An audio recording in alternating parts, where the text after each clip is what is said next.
സാറെ C I sir വിളിച്ചു, സാറിനെ വിളിച്ച് കിട്ടുന്നില്ല എന്ന് പറയുന്നത്.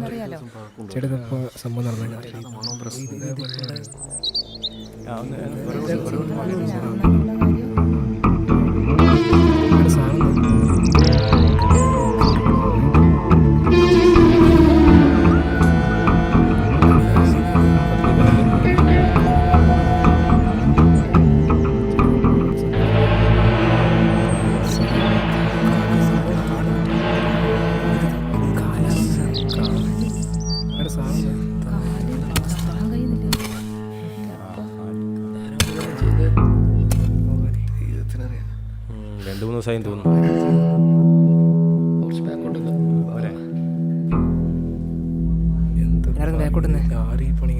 അടുത്തുള്ള വീട്ടുകാരൊന്ന് മാറിയിക്കണേ, ചോദിക്കാൻ. എല്ലാരും കുറച്ച് പുറകോട്ട്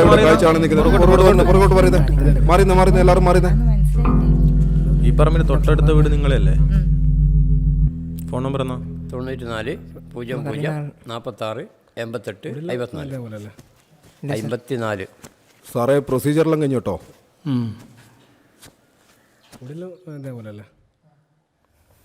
ഇല്ല സാർ, നമ്മുടെ അടുത്ത് തന്നെയാ. സാർ ഇന്നലെയാണോ ചാർജ് എടുത്ത്? അതെ, ഞാൻ രമേശൻ, പതിനാമ്പാട് മെമ്പറാണ്. സാർ എനിക്ക് കുറച്ച് കാര്യങ്ങൾ പറയാറുണ്ട്. ഞാൻ ഈ പറയുന്ന കാര്യങ്ങളും ഇവിടെ നടന്ന കാര്യങ്ങളും തമ്മിൽ എന്തെങ്കിലും ബന്ധമുണ്ടോ എന്ന് എനിക്കറിയില്ല സാർ. പക്ഷേ ഏതാണ്ട് 10 ദിവസങ്ങൾക്ക് മുമ്പേ ഇവിടെ ചില കാര്യങ്ങൾ നടന്നിരുന്നു.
അമ്മ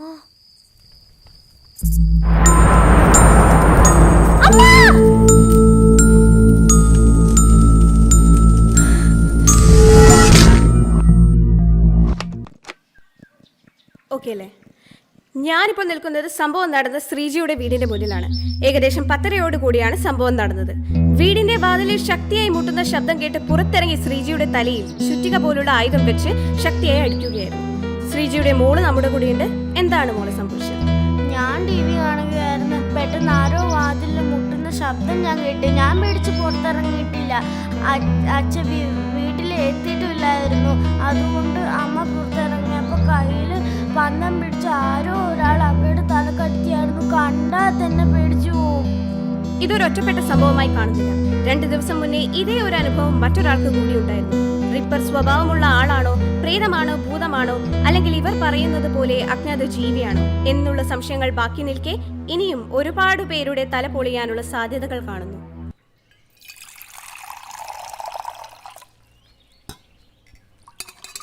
അജ്ഞാതന്റെ പിടിയിൽ പരുന്തൻപാറ. ഓ, പത്രത്തിലുണ്ടല്ലോ. TV-യിലുണ്ട്, ചാനലുകാരിലുണ്ട് വന്നിട്ട്. 6 സ്വിച്ച് ഉണ്ടെന്നല്ലേ പറഞ്ഞിട്ട്, എന്നല്ല അതാരായിരിക്കും? ഇനി ഓര് പറയും പോലെ വല്ല ജീവിയായിരിക്കും. ഇതാ തന്നെ, ഞാൻ 2 ദിവസം മുന്നേ TV കണ്ടതാ. ഏലിയേ? ചിലപ്പോൾ ശരിയായിരിക്കും. ദാസൻ പറയുന്ന കേട്ടിന് 4 കാലിൽ ഓടുന്നുണ്ടെന്ന്. പ്രിയപ്പെട്ട പരുന്തൻപാറ നിവാസികളെ, ജനങ്ങളെ മുഴുവൻ പരിഭ്രാന്തിയിലാഴ്ത്തിക്കൊണ്ട് രാത്രികാലങ്ങളിൽ പുറത്തിറങ്ങുന്ന അപകടകാരിയായ ഒരു അജ്ഞാത രൂപത്തെ കണ്ട വിവരം നാട്ടുകാരെ മുഴുവൻ അറിയിച്ചുകൊള്ളുന്നു. രാത്രികാലങ്ങളിൽ പുറത്തിറങ്ങുന്നവരുടെ തലയ്ക്കടിച്ച് മിന്നിമായുന്നതാണ് കണ്ടുവരുന്ന ശൈലി. കൂടുതൽ വിവരമൊന്നും കിട്ടാത്തതിനാലും സത്യാവസ്ഥ അറിയാത്തതിനാലും സ്ത്രീകളും കുട്ടികളും രാത്രി സഞ്ചാരം തീർത്തും ഒഴിവാക്കേണ്ടതാണ്. രാത്രികാലങ്ങളിൽ പുറത്തിറങ്ങുന്ന പുരുഷന്മാർ കയ്യിൽ ടോർച്ച്, പന്തം, വടികൾ തുടങ്ങിയവ കരുതേണ്ടതാണ്. ഇത് പഞ്ചായത്തിന്റെ ഒരു അറിയിപ്പായി കണ്ടുകൊണ്ട് രാത്രി 6 മണിക്ക് മുന്നേ കടകളടച്ച് സഹകരിക്കണമെന്ന് വിനീതമായി അഭ്യർത്ഥിക്കുന്നു.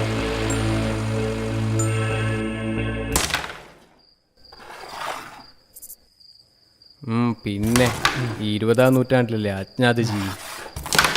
അതന്നെ, ഇത് തലക്കേറിക്കുള്ള ഏതെങ്കിലും വല്ല ചങ്ങാതിയായിരിക്കും. എന്നാലും ഒന്ന് സൂക്ഷിക്കുന്ന നല്ലതാ. അടിയെന്നൊക്കെ പറഞ്ഞാൽ ചില്ലറ അടിയൊന്നല്ല. ശ്രീജേഷിന്റെ തലക്ക് 6 സ്റ്റിച്ച് ഉണ്ട് എന്നാ പറയുന്ന കേട്ടോ.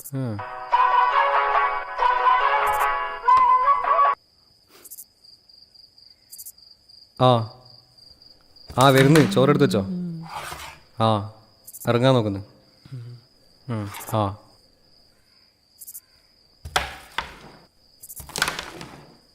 ഡാ വാ, 10 കഴിഞ്ഞു. നേരം കുറയായി. എണീക്ക്. ഇറങ്ങിക്കോ. ശരി.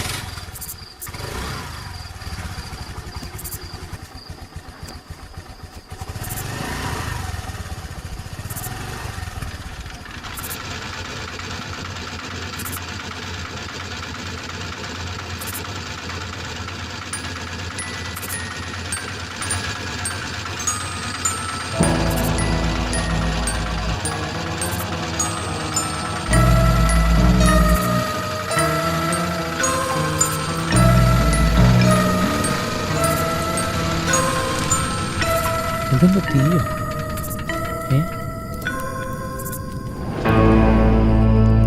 ഇറങ്ങി നോക്കാം. നീ ഇതാ അപ്പുറം നോക്കണേ.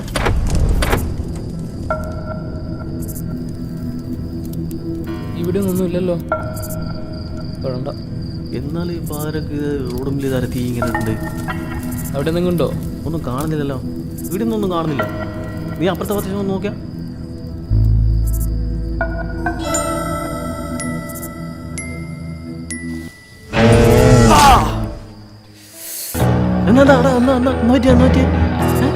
വണ്ടിക്കര് വണ്ടിക്കര് വണ്ടിക്കര്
ആ രാജേഷേ, നീ എവിടെയുള്ള? തലശ്ശേരിയാ? ആ, നീ കാര്യങ്ങളെല്ലാം അറിഞ്ഞിട്ടില്ലേ? ആ, നീ ഒരു കാര്യം ചെയ്യ്, പിള്ളേരെല്ലാം കൂട്ടി ഒരു 10:30 പാർട്ടി ഓഫീസിലോട്ടൊന്ന് വാ. നമുക്ക് ഇന്ന് തന്നെ ഒരു തീരുമാനം എടുക്കണം.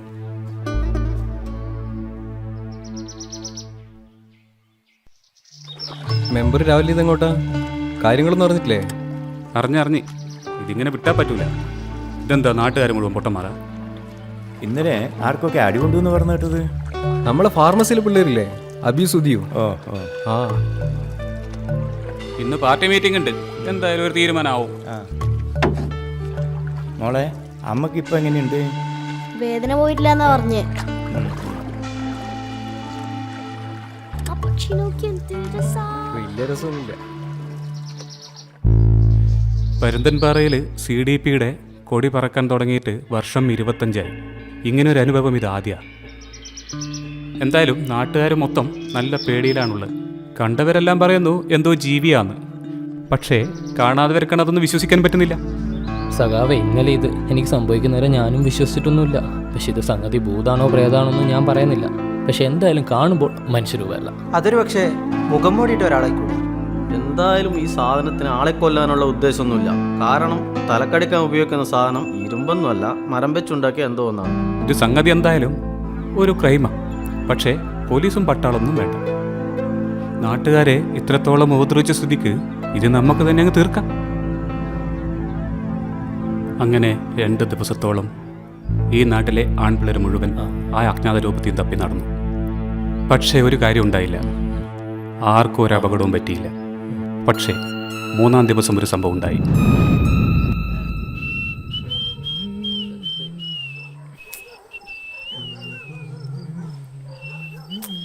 സമയം എന്തായാലും ഇത്രയായില്ലേ, ഇനി വരും തോന്നില്ല. ഇനി എൻ്റെ സംശയം നമ്മളെ കൂട്ടത്തിൽ ആരെങ്കിലും ആണെന്നാ. നമ്മളെ കൂട്ടത്തിൽ ആരെങ്കിലും ആണല്ലേ, അതിന് സാധ്യതയുള്ള നീയാ. പോടാ.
കൈയോട് പിടിക്കണം.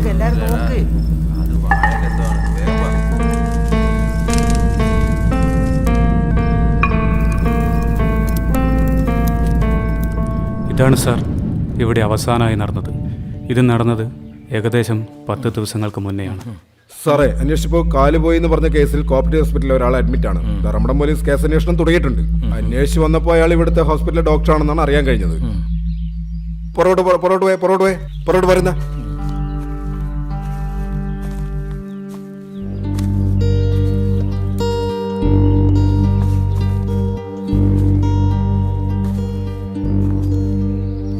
അപ്പോൾ ഇതാരാ?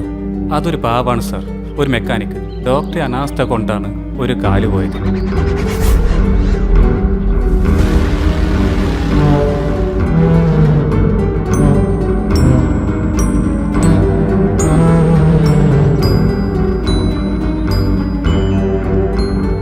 എടാ ഒരു പേഷ്യൻ്റ് സർ. എടാ ഒരു വൈകിട്ട് ഒരു മീറ്റിംഗ് ഉണ്ട്. എടാ ഒരു വൈകിട്ട് 4 മണി 5 മണിയാകുമ്പോൾ വിളിച്ചത്. ഓക്കെ ശരി എന്നാൽ. ഓക്കെ ശരി. എന്താണ് സർ, ഒരു മാസം മുന്നേ സാറിൻ്റെ കാലിനൊരു സർജറി ചെയ്തിരുന്നു. പേര് ശ്യാം. ഓർക്കുന്നുണ്ട്. സർ, മുമ്പെൻ്റെ കാലിന് ചെറിയൊരു വേദന മാത്രമേ ഉണ്ടായിരുന്നുള്ളൂ. ഇപ്പോൾ എനിക്ക് പണിയൊന്നും എടുക്കാൻ പറ്റുന്നില്ല. ശരിക്കും പറഞ്ഞാൽ കാലനക്കാൻ പോലും പറ്റുന്നില്ല. നിങ്ങളുടെ സർജറി കഴിഞ്ഞപ്പോഴേ പറഞ്ഞതല്ലേ പുറത്തുനിന്ന് പോരുന്നു? സാർ ഞാൻ ഇൻഫെക്ഷൻ ആയിട്ടുണ്ടാവും. സാർ, ഞാൻ 3 ആഴ്ചത്തോളം വീട്ടിൽ നിന്ന് പുറത്തിറങ്ങിയിട്ടേ ഇല്ല. ഇപ്പം ഞാൻ വേദന കൂടിയപ്പോൾ ഞാൻ അവിടെ അടുത്തുള്ള ഡോക്ടറെ കാണിച്ചു. അപ്പോൾ ഡോക്ടർ പറയുന്നത് സർജറിയിൽ എന്തെങ്കിലും പിഴവ് പറ്റിയതാണെന്നാണ്. എന്നാൽ പിന്നെ ഞങ്ങൾക്ക് ആ ഡോക്ടറെ തന്നെ കാണിച്ചാൽ പോരെ? ഇങ്ങോട്ട് തന്നെ വന്നത് ഇഞ്ചക്ഷൻ എടുത്താൽ മതി, മാറിക്കോളും. സർ. സിസ്റ്റർ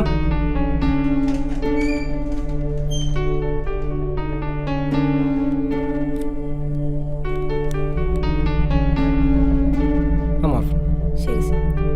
ശരി സർ.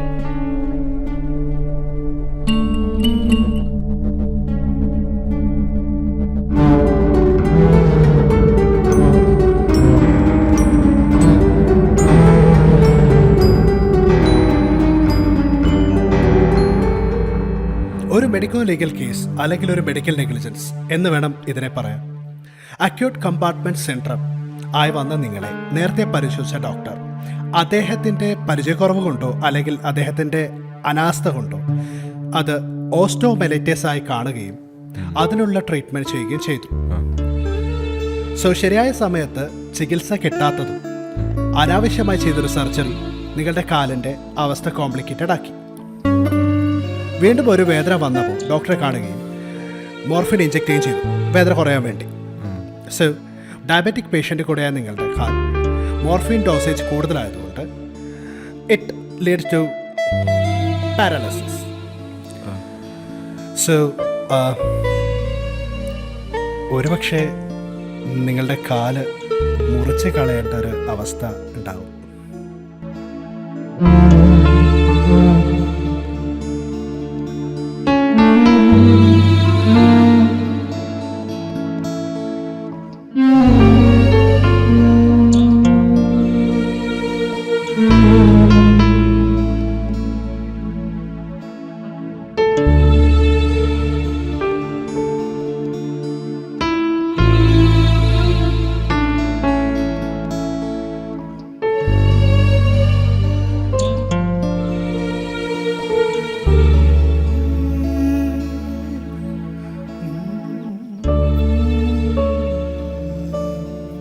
കേസ് കൊടുക്കണം.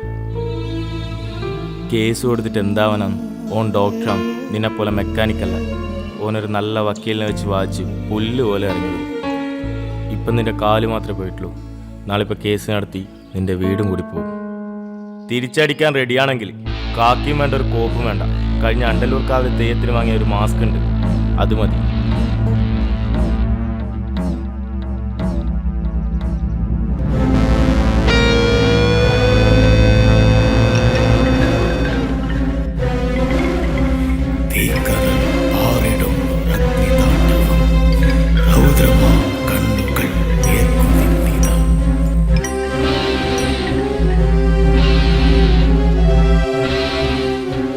വേദന വന്ന് ഡോക്ടറെ കാണാൻ പോയപ്പോൾ മോർഫിൻ ഇഞ്ചെക്ട് ചെയ്തു. അതിൻ്റെ ഡോസേജ് വളരെ കൂടുതലായിരുന്നു.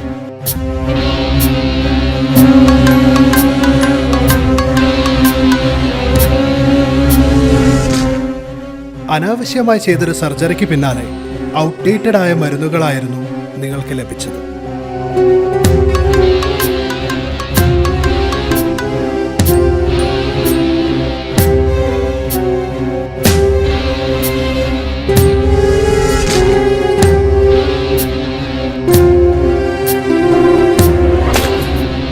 നമ്മളെ ഫാർമസിയിലെ പിള്ളേരില്ലേ, അബി സുധിയും.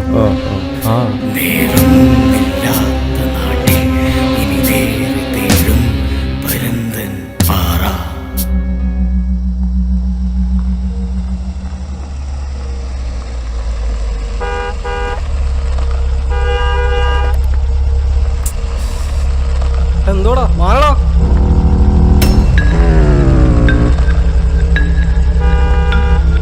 വഴിന്ന് മാറടാ.